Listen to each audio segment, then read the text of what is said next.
sini saya akan menjelaskan tentang siklus hidrologi.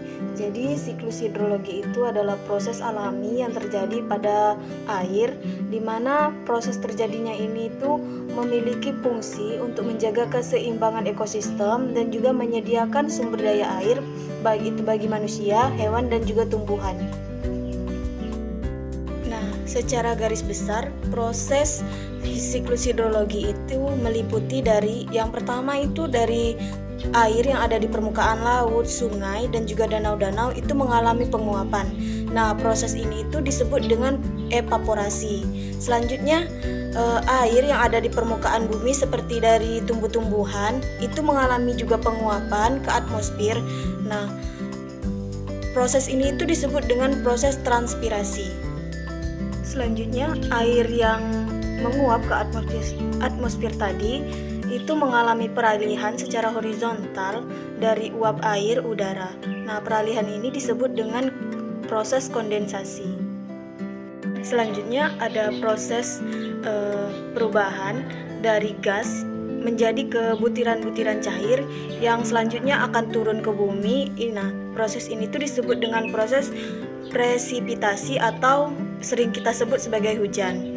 Nah, air yang turun ke bumi ini sebagian besar akan tinggal di daratan dan sebagian besarnya akan kembali lagi ke laut dan mengalami proses seperti yang terjadi di awal.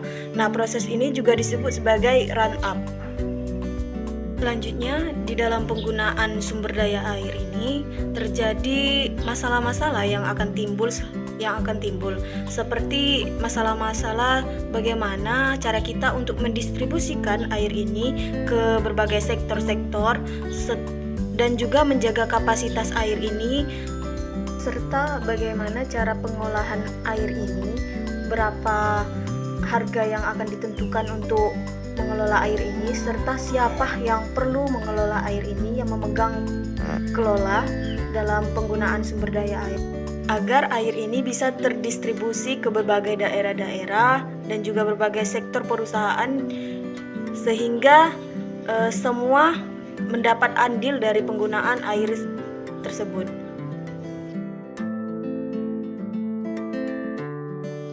Selanjutnya, masalah pendistribusian sumber daya air. Nah, pedoman dalam menentukan distribusi sumber daya air salah satunya menggunakan prinsip nilai guna batas yang sama bagi setiap penggunaan. Disebut juga dengan equi-marginal value in use. Prinsip ini menghendaki agar sumber daya air dialokasikan secara efisien. Dalam prinsip marginal value in use ini menegaskan bahwa sumber daya air hendaknya dialokasikan untuk seluruh pemakai dan penggunaan sampai diperoleh nilai penggunaan marginal yang sama pada masing-masing penggunaan dari satuan air terakhir. Nah, pemakaian akan berhenti pada saat satuan air terakhir memberikan nilai guna yang sama di antara penggunaan yang bersaing tersebut.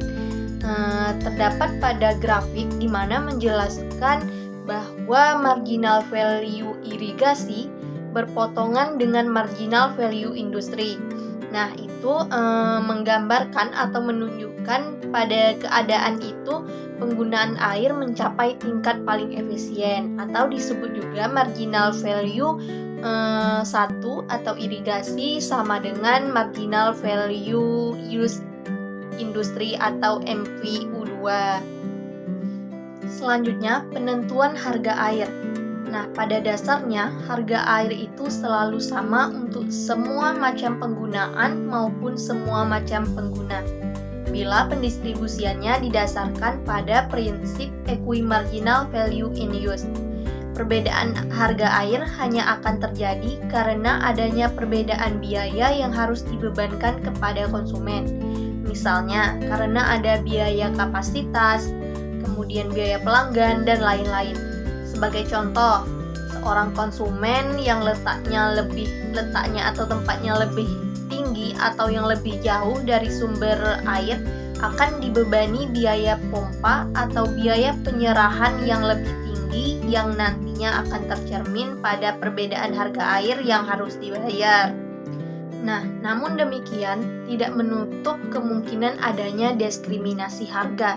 Diskriminasi harga akan dikenakan kepada konsumen sebagai upaya perusahaan untuk menyerap sebagian surplus konsumen. Model diskriminasi harga ini dalam teori ekonomi mikro dikenal dengan diskriminasi harga derajat 2.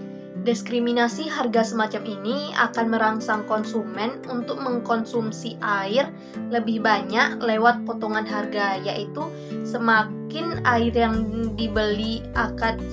banyak air yang dibeli, maka semakin banyak pula potongan harganya. Dalam hal produksi air akan diadakan pembagian biaya berdasarkan klasifikasi dari Hopkinson, yang menurutnya anggapannya biaya produksi air bervariasi pada 3 dimensi, yaitu yang pertama pada jumlah langganan, kemudian pada kapasitas dan pada jarak pengiriman atau penyerahan air ke tempat pemakai atau user. Nah, biaya produksi tadi dibedakan ke dalam biaya kapasitas, biaya pelanggan, dan biaya penyerahan. Biaya kapasitas itu berkaitan dengan ukuran perusahaan seperti instalasi air minum. Kemudian biaya langganan itu berkaitan dengan jumlah dan penyebaran para langganan yang meliputi biaya penagihan, biaya meteran, dan biaya pelayanan atau perbaikan. Nah, sedangkan biaya untuk penyerahan berkaitan dengan volume pengiriman air seperti biaya transport, biaya penyaluran, dan lain-lain. Nah, maksud dari penggolongan jenis biaya ini berkenaan atau berkaitan dengan penentuan tarif yang berbeda di antara para pemakai atau disebut juga dengan multipart tarif. Nah, multipart tarif ini terdiri dari pungutan tetap dan pungutan variabel. Nah, pungutan tetap itu apa? Pungutan tetap itu adalah sejumlah pembayaran yang tetap dan berlaku untuk semua pemakai air. Sedangkan pungutan variabel adalah jumlah pembayaran yang berbeda-beda yang dikenakan pada masing-masing kelompok pemakai air. Nah, dengan multipart tarif ini, para pelanggan tidak akan dikenakan jumlah pembayaran yang sama. Penentuan harga air. Pada penentuan harga air atas dasar marginal cost pricing atau atas dasar average cost pricing. Atas dasar marginal cost pricing, apabila perusahaan mendasarkan keputusan pada pertimbangan mencari laba. Tetapi jikalau pertimbangan ini didasarkan atas barang lebih banyak tersedia di pasaran, pertimbangan distribusi, maka penentuan harga sebaiknya ditetapkan atas dasar average cost pricing meskipun ke dalam keadaan sama dengan nol atau laba normal. Dalam kasus lain, adapun penentuan harga dasar dalam marginal cost pricing justru akan mendatangkan kerugian, yaitu bila perpotongan antara kurva permintaan dan marginal cost bersamaan dengan kurva average cost yang terletak lebih tinggi atau di atas perpotongan tersebut. Dapat kita lihat di gambar yang dimana kurva permintaan dan marginal cost bersamaan dengan kurva average cost.